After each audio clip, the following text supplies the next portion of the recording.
মাথা আঁচড়ানোর পর যে চুল উঠে তা কি করব? গোসলের পরে ভেজা চুল গামছা দিয়ে বেঁধে নামাজ আদায় করলে কি নামাজ হবে? আমি একজনের কাছে শুনেছি এরকম করলে নামাজ হবে না, বিষয়ে কিছু বলেন। মহিলাদের নামাজরত অবস্থা যদি আজান হয় তাহলে কি নামাজ পড়া চালু রাখা যাবে? গোসলখানা ও টয়লেট একসাথে থাকলে ওযু করলে হবে কিনা? বাথরুমে কাপড় কাচার সময় বিসমিল্লাহ বলা যাবে কিনা? চেইনওয়ালা ঘড়ি পরে নামাজ পড়া কি নাজায়েজ? জানালে উপকৃত হব। ট্যাপে ওযু করলে নিচে বালতি থাকে, ফলে ওযুর পানি বালতিতে পড়ে, সে পানি কি টয়লেটের কমোডে ঢালা যাবে? আমার মেয়ের পেটে থাকা অবস্থায় মুখে একটি দাঁত উঠেছে, এটি কোনো ভালো লক্ষণ নাকি খারাপ লক্ষণ? স্বামীর হুকুম ছাড়া বাবার বাড়ি যাওয়া যাবে কিনা? মহর পরিশোধের আগে স্ত্রী যদি মারা যায় তখন স্বামী কিভাবে মহর পরিশোধ করবে? আমি আমার মৃত পিতার নামে যাই সদকা করি তার সওয়াব কি আমিও পাবো? চলুন তাহলে আমরা প্রশ্নোত্তর আলোকিত ভুবনে প্রবেশ করি। আপনি ফরাদ হোসেন আপনি লিখেছেন, বাথরুমে কাপড় কাচার সময় বিসমিল্লাহ বলা যাবে কিনা? বাথরুমে কাপড় কাচার সময় বিসমিল্লাহ বলবেন, বিশেষ করে যখন কমোডের সাথে আপনার ওই জায়গার পার্টিশন থাকবে। যদি পার্টিশন না থাকে তাহলে ওযুর সময় যেরকম মুখে বিসমিল্লাহ বলা নিষেধ, অনুচিত, মাকরুহ, ঠিক একইভাবে এখানেও মুখে বিসমিল্লাহ বলবেন না, মনে বিসমিল্লাহ বলে কাপড় কাচবেন। জারিফা জান্নাত আপনি লিখেছেন,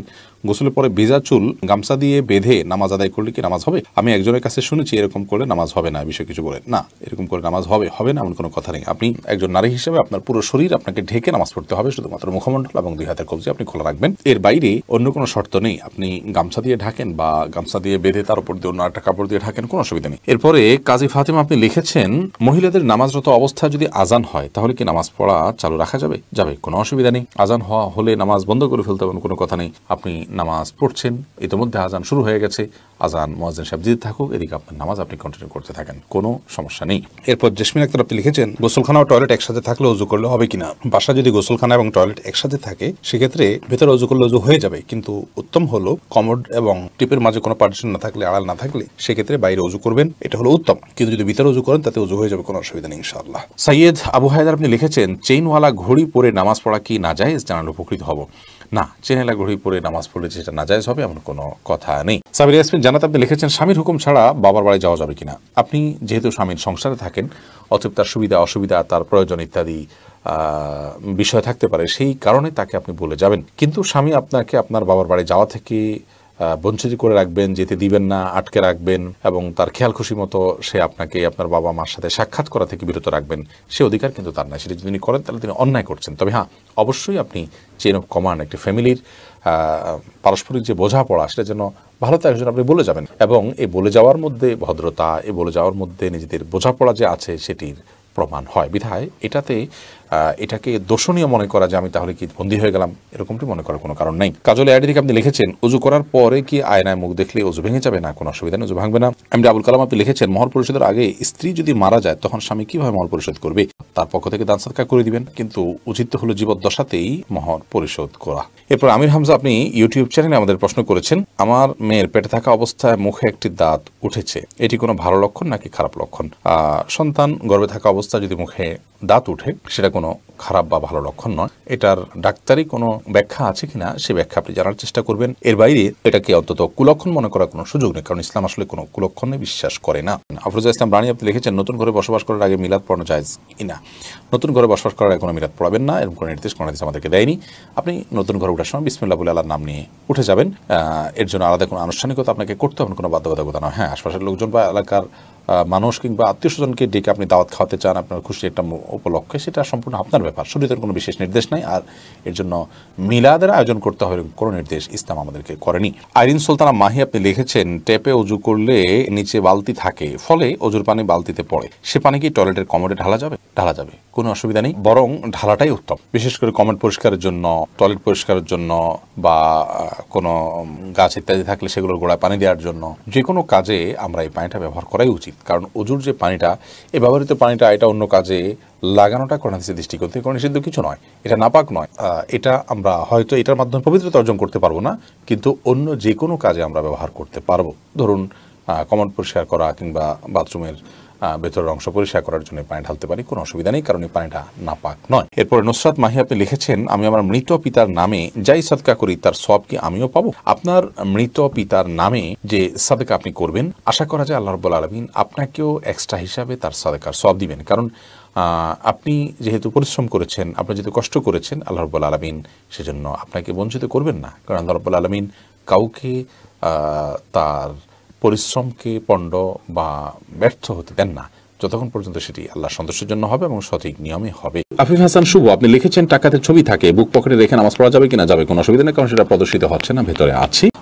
নয়নে আইডি থেকে আপনি লিখেছেন একসাথে অনেক মসজিদে আজান হলে কয়টি আজানের জবাব দিতে হবে? আপনি প্রথম যে আজানটি শুনছেন আপনার কানে এসছে সেই আজানটির জবাব আপনি দিবেন, এর পরেগুলো দেওয়া আপনার জন্য নির্দেশিত নয়। আনাস চৌধুরী, আপনি লিখেছেন চোখ বন্ধ রেখে সালাত আদায় করা যাবে কি? এই বিষয়ে আমাদের একটা ভিডিও আছে, মেহরবানি করে সেটা দেখে নেবেন। চোখ বন্ধ রেখে সালাত আদায় করা যাবে অতিরিক্ত মনোযোগ সৃষ্টি করবার জন্য, কিন্তু এটাকে নিয়ম বানিয়ে নেওয়া সুন্নাহ নয়। নবী করিম সাল্লাল্লাহু আলাইহি ওয়াসাল্লাম স্বাভাবিকভাবে সালাত আদায় করতেন চোখ খোলা রেখে। একটি জয়ীফ হাদিস দ্বারা জানা যায় ইহুদিরা চোখ বন্ধ করে সালাত আদায় করে, তো সাধারণ অবস্থাতে চোখ খুলে সালাত আদায় করা উচিত, কিন্তু কখনো কখনো বা আপনার মনোযোগ সৃষ্টি করার উদ্দেশ্যে চোখ বন্ধ করে সালাত আদায় করলে সেটিতে অসুবিধা নেই। ফাতেমা পলি, আপনি লিখেছেন আমার বাচ্চা ছোট, তাই আমি শুধু ফরজ নামাজ পড়ি, এতে কি নামাজ কবুল হবে?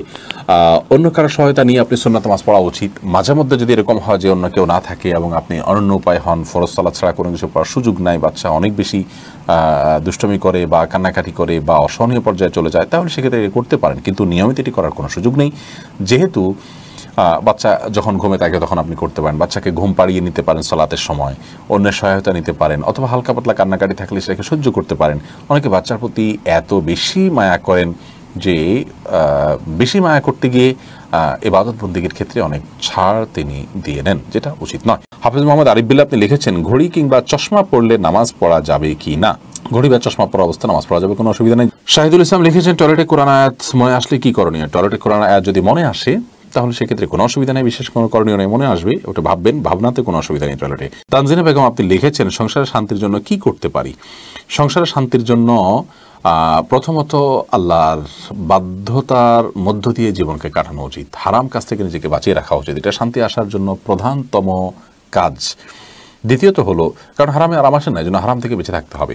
দ্বিতীয়ত হলো সংসার শান্তি আনার জন্য সবর করতে হবে, ধৈর্য ধারণ করার মানসিকতা আনতে হবে, ছাড় দেওয়ার মতো মানসিকতা আনতে হবে। দুনিয়ায় সব নয়, সেটি মাথায় রাখতে হবে। অতএব দুনিয়াতে বিভিন্ন সমস্যা, বিভিন্ন বিপদ, বিভিন্ন মুসিবত, এগুলোকে মেনে নেওয়ার মতো মানসিকতা এবং প্রবণতা আমাদের মধ্যে থাকা চাই। হোসাইন, আপনি লিখেছেন চ্যাটিংয়ের সময় মিথ্যা কথা বললে কি গুনাহ হবে যদি মন থেকে না বলি?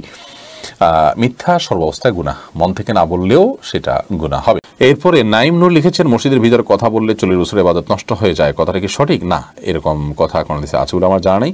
প্রয়োজনীয় কথা মসজিদের ভিতরে অবশ্যই বলা যাবে। নাজমা আক্তার লিখেছেন মাথা আঁচড়ানোর পর যে চুল উঠে তা কি করব? সেটা সবচেয়ে ভালো হয় যদি কোনো মাটিতে দাফন করেন বা এমন জায়গায় ফেলবেন যাতে মানুষের শরীরের অপমান বা অসম্মান না হয়। ময়লার সাথে না ফেলানো উচিত, যদি ফেলে দেওয়া হয় ময়লার সাথে তাতে কোনো বড় গুনাহ হবে ব্যাপারটা সেরকম না, এটা জাস্ট উচিত অনুচিত, উত্তম অনুত্তমের কাজ, শিষ্টাচারের বিষয়। সৈকত খান লিখেছেন বিয়ের পরে কাবিনের টাকা কমানো যাবে কি? বিয়ের পর যদি স্বামী তার স্ত্রীর সাথে আলাপ আলোচনার মাধ্যমে আপনার মাফ নেন, কমানো তো আর যাবে না, যা ফিক্স হয়ে গেছে তা। স্ত্রী যদি কোনো কিছু মাফ করেন তাহলে আল্লাহ তাআলা সে সম্পর্কে বলেছেন ফাকুলুহু হানিআম মারিআ, তাহলে সেটা তোমরা ভক্ষণ করতে পারো বা ভোগ করতে পারো। স্ত্রী যদি বলেন যে ঠিক আছে আমি তোমাকে ছাড় দিলাম, আপনি দিতে পারেন না, সামর্থ্য নাই, আপনি তার কাছে ছাড় চাইলেন, সে যদি ছাড়টা দিয়ে দেয় তাহলে সেটা ভোগ করতে পারেন। বাট এর মানে এই নয় যে মোহর পরিবর্তন হয়ে গেছে, মোহর যা ছিল তাই, সে হয়তো মাফ করেছে আপনাকে, জাস্ট এটুকু আপনি করতে পারেন।